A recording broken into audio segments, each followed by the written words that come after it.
Yesterday, you presented a bleak outlook for the city's budget with a $12 billion deficit the same week that Wall Street's reporting really strong bonuses.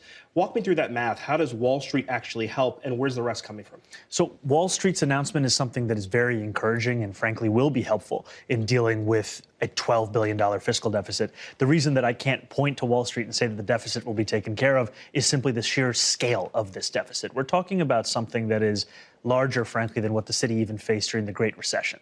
And that's why it's going to require an all-of-the-above approach. That's why we welcome this news. We also think the city's relationship with the state has to change. You know, the city sends about 54.5%.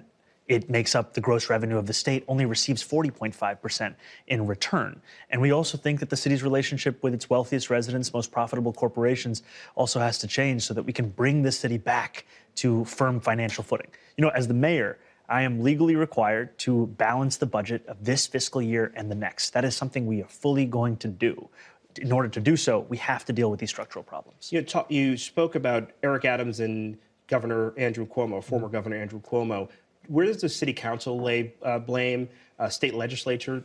You didn't say anything about Donald Trump, who was president during some of this period of sort of instability as well.